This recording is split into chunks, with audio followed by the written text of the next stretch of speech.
1 drink, and you feel relaxed. 2, and suddenly you feel like a different person.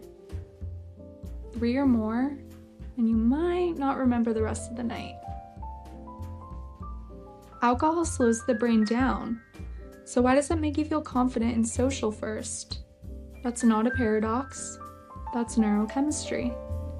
And once you understand what's actually happening in the brain, you'll never think about a drink the same way again. Your brain is constantly balancing 2 major forces.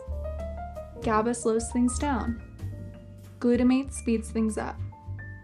In a healthy brain, these systems are tightly regulated. That balance allows you to think clearly, move precisely, and regulate emotion. Alcohol interferes with both sides of the system.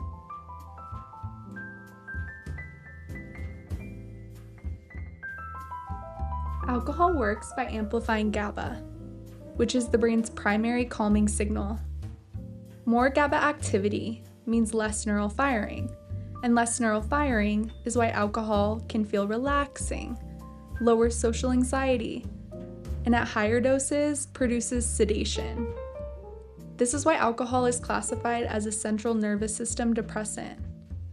But GABA is only part of the story. Alcohol also disrupts the brain's activating system. And that's where things get more interesting.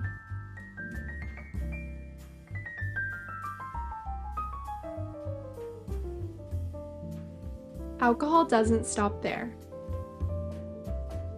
It also suppresses glutamate, which is the brain's main excitatory neurotransmitter. Glutamate drives learning, memory formation, and alertness. Alcohol blocks glutamate's receptor directly, quieting all of that.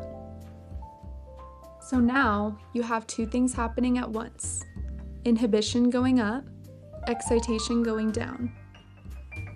Your thinking slows, reaction time drops, and memory stops consolidating the way it should. Which is exactly how blackouts happen. It's not that you passed out. The lights were on, but nobody was home. The brain doesn't distinguish between relaxation and impairment. It just slows. That's why the first drink feels euphoric, and why the 4th signals danger.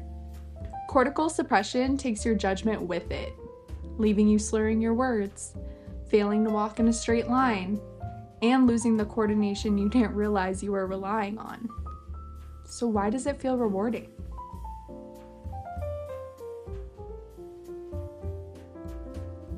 Alcohol triggers dopamine release in the mesolimbic pathway, specifically from the ventral tegmental area to the nucleus accumbens.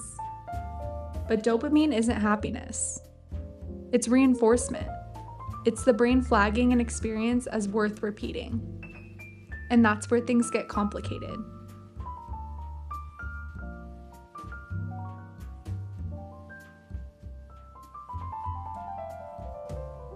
The brain adapts. With repeated exposure, it really starts to fight back. If inhibition keeps getting amplified, the brain dulls its response to it. If excitation keeps getting suppressed, the brain compensates by pushing it higher.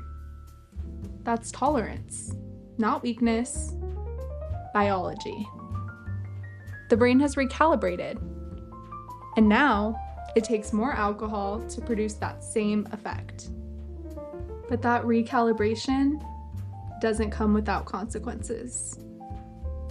While alcohol is present, the brain finds a new balance. But alcohol doesn't stay. When it leaves, the adaptation remains. Excitation rises, inhibition falls.